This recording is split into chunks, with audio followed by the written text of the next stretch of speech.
Greetings and happy Halloween! What better topic to talk about on Halloween besides your skeleton?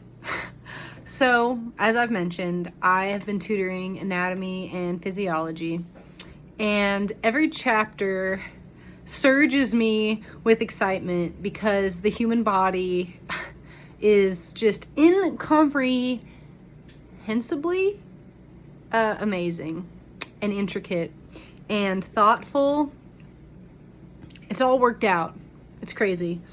So I want to ramble about bones because my perception of them has completely changed after this chapter, and it makes me really happy and excited to talk about it. So we've been told through various mediums that calcium is important for strong bones. Drink your milk for strong bones. Yeah, calcium is necessary to have strong bones, but let's think about it. Can you live with brittle bones? Sure, it would be more difficult, but you could survive with a brittle bone structure. Now, calcium is necessary for extremely important functions in your body beyond having strong bones. So, for example, calcium is necessary for your heart to pump blood with the correct force. Now, you can't live without a pumping heart. So you could say, I will say, that calcium is much more necessary for survival in your cardiac system rather than your skeletal system. Well, the body knows this because it's amazing. So bones have this dual function. I mean, they have several functions, but to me, I'm seeing it as this dual function of, yes, it's your skeletal system and it gives you structure for mobility, yada, yada. But beyond that, and I'm going to argue more importantly, bones are this bank, this reservoir of minerals that are necessary to maintain mineral homeostasis in your body. So, let us say that your body, your blood, your system is low on calcium. Now, as I mentioned, calcium is necessary to pump blood at a correct force. Calcium is also necessary for neurons to transmit neurotransmitters. You need calcium for your neurons to be able to do that. The nervous system, also very necessary vital system in the body. Calcium is also necessary for blood to clot. So there's just so many things that calcium does beyond being in your bones.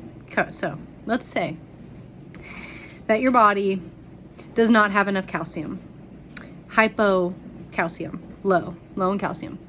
So your parathyroid gland releases the parathyroid hormone, and this hormone, amazing, this hormone says, hey, listen up everyone, we're low on calcium. So what are we gonna do? We're gonna go to our calcium deposit, our bank, and we're gonna make a withdrawal. So cells called osteoclasts go to the bones and they degrade the bone to release calcium into the bloodstream. Now your body has enough calcium to do all the things it needs to do. Now let's think of the opposite. Let's say hypercalcium. You've got too much calcium because too much, for example, your heart pumps with too much force. You don't want that either. We gotta have the right amount. So then your body releases a hormone from the thyroid gland called calcitonin. And calcitonin does the opposite. So it goes to,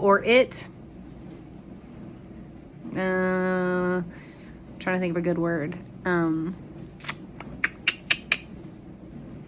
It catalyzes. It awakens. I'm going to use that. Cells called osteoblasts. And these cells are bone building cells. So these cells are going to pull the extra calcium from your system, from your blood supply, and create bone. So we're making a deposit into the bones.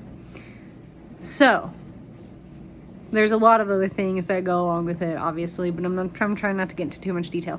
But to summarize, your bones are this banking system for minerals, several, but we're talking about calcium, to where your body can make withdrawals and deposits to maintain homeostasis.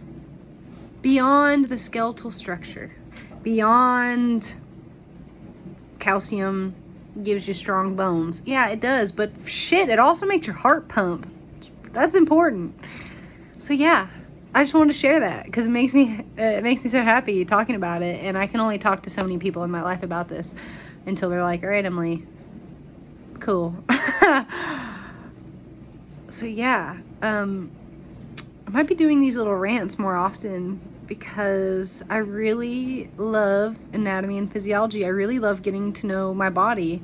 On a different subject, I think it's really cool to speak to your body directly, to appreciate it and to show gratitude in a very specific way. For example,